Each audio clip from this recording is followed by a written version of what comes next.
প্রশ্ন, নর্ডিক কাদের বলা হতো? আর্যদের বলা হতো নর্ডিক। 2 নম্বর প্রশ্ন, ভারতের প্রাচীনতম লিপি কোনটি? এটার উত্তর সিন্ধু লিপি। ভারতের প্রাচীনতম লিপি সিন্ধু লিপি। ইন্ডিকা কে রচনা করেন? মেগাস্থিনিস। ইন্ডিকা কে রচনা করেন? মেগাস্থিনিস। পরের প্রশ্ন, দ্বিতীয় চন্দ্রগুপ্তের রাজত্বকালে কোন চীনা পর্যটক ভারতে আসেন? ফাহিয়েন। তাহলে দ্বিতীয় চন্দ্রগুপ্তের রাজত্বকালে ফাহিয়েন ভারতে আসেন। পরের প্রশ্ন, রাজতরঙ্গিনীর রচয়িতা কে? রাজতরঙ্গিনীর রচয়িতা হলো কলহন। 6 নম্বর প্রশ্ন, মহেঞ্জোদারো কথার অর্থ কি? মৃতের স্তূপ।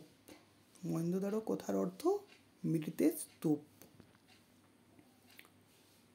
ভারতের প্রাচীনতম সভ্যতার নাম কি? সিন্ধু সভ্যতা। তাহলে ভারতের প্রাচীনতম সভ্যতার নাম সিন্ধু সভ্যতা।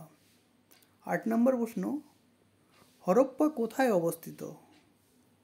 এর উত্তর পাঞ্জাবের মন্টগোমারিতে অবস্থিত। 9 নম্বর প্রশ্ন, আর্যদের প্রাচীনতম ধর্মগ্রন্থ কি? ঋগ্বেদ।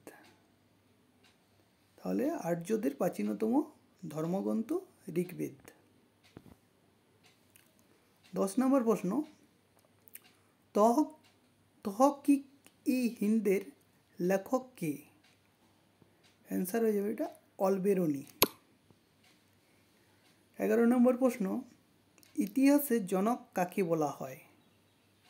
হেরোডোটাস। তাহলে হেরোডোটাসকে ইতিহাসের জনক বলা হয়। 12 নম্বর প্রশ্ন, মৃচ্ছকটিক কার লেখা? শূদ্রকের লেখা হচ্ছে মৃচ্ছকটিক। 13 নম্বর প্রশ্ন, বৌদ্ধ ধর্মের প্রধান 2টি সম্প্রদায় কি কি? উত্তর হিনজান ও মহাযান।